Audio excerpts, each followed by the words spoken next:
Supreme Court gets shock USA letter on releasing Nnamdi Kanu tomorrow being Friday. Tinubu shocked. Breaking news. Hello guys. Welcome back once again to this YouTube channel. Tomorrow being Friday, the 15th day of December 2023 is going to determine the fate of the Southeast region. People should understand one thing, that the insecurities and everything that started in the Southeast region actually commenced and started when the weak government we have in the country, Muhammadu Buhari, refused to use political solution to tackle the problem of the secession and the agitation that was happening in the Southeast. When you see a government that is not proactive, you would know. Buhari think, as a matter of fact, that using force and military to dismantle the IPOB and Biafrans is the best solution. But it is never the best solution, even in the northern part of this particular country. That is why terrorism and insecurities have actually taken over almost all the regions in this country.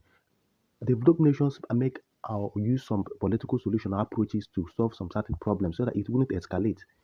Even when the court have ordered, the lower court, both the federal high court and the appeal court has actually ordered that this man should be released unconditionally because he did not commit any offense or crime.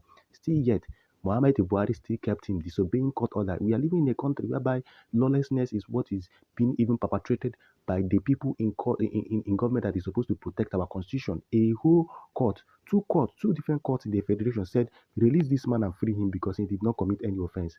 Yet Buhari held him. Buhari held him and handed him over to Bola Tinubu. Tomorrow, 15th December 2023, a lot of things is going to happen.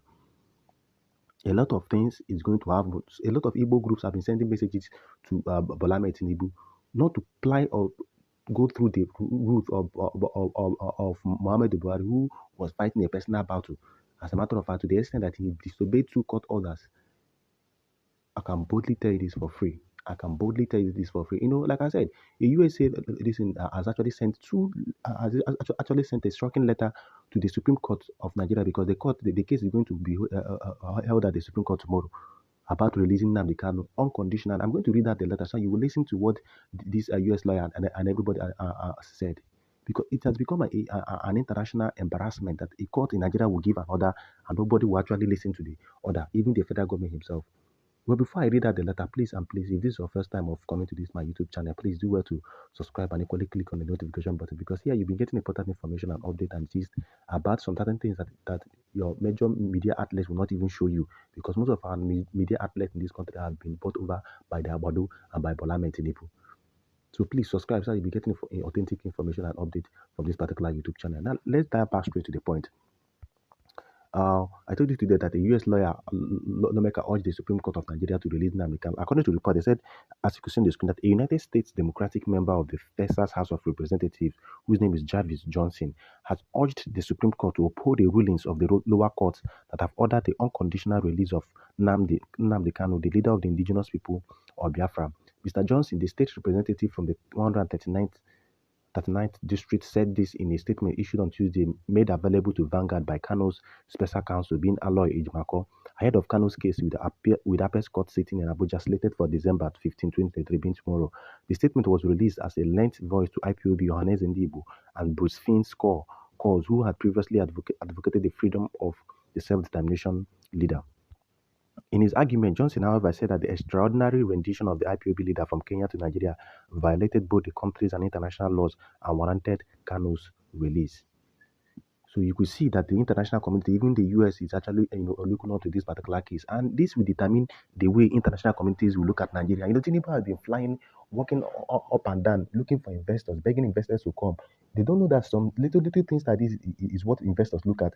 That if Nigeria becomes a country that doesn't obey rule of law, it means investors will not come, because they will know that their properties or their investment or their plans or their businesses in Nigeria will not be protected, because since our rule of law is not being obeyed, somebody can wake up one morning and take over their properties and nothing will happen. That is why it is, as a matter of urgency, that the Nigeria Supreme Court must obey the decisions of the lower court that Nnamdi Kanu should be released unconditional, at least to bring peace in the southeastern region. Like I've often said, political solution shouldn't be taken out of the equation to solve some certain problems we have in this country. Look at the number of people that have been killed. Look at the number of militancy that have actually erupted in the southeastern region just because of Buhari's selfishness and selfish interest. Because he wants to teach somebody a lesson, he decided to put a whole region, the southeast region, into an insecurity terrain, which is very, very, very, very, very, very terrible. I can boldly tell you this for free. Tomorrow is going to be a very shocking day in this country.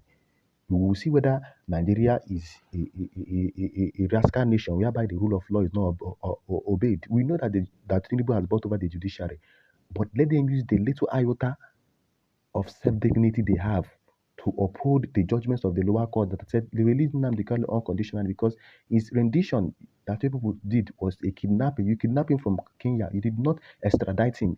If the process of extradition simply means you must, as a matter of fact, write to the government, and it has procedures, but Buhari government did not. The illegitimate Buhari government that actually damaged the economy, the political, and the unity we have in this country. There is absolutely nothing that Buhari did not do to destroy this nation. He did. And Tinubu said he's going to continue from where Buhari stopped. That is why when he was campaigning, I was laughing at people saying Tinubu is a different person. He is no different person. This is just 7 months. What's the difference between Bola Tinubu and Buhari? The same thing. The economy has crashed. Insecurities everywhere. People are dying. People can no longer feed 2 square meals in a day. People cannot even eat. Businesses are collapsing because we've always allowed our presidency to be the retirement plan of some greedy and selfish politicians. Tinubu went around telling people it's in stone. He never campaigned. He never profiled any solution to any immediate or imminent problem we had in the country. He was going about saying, Imiloko. People were clapping for him because some Nigerians have this Stockholm syndrome whereby they are in love with their slave masters, with their captors, instead of them to liberate themselves through the help of P2B by electing a man who is competent, who is competent and has character and equally has compassion. But they went and hired a man who is known for looting Lagos State money, a man who is known as a drug pin, who forfeited $460,000 while he was in the United States of America in Chicago. A man who submitted forged documents to the Independent National Electoral Commission. You could imagine what people settled for. And they were thinking that Tinubu is going to turn around the country. How is he going to turn around the country when he has no first-hand knowledge of anything? He doesn't know anything that's actually happening. He doesn't know. So tomorrow, a lot of things is going to happen. International communities are watching. International media are watching. Civil societies are watching.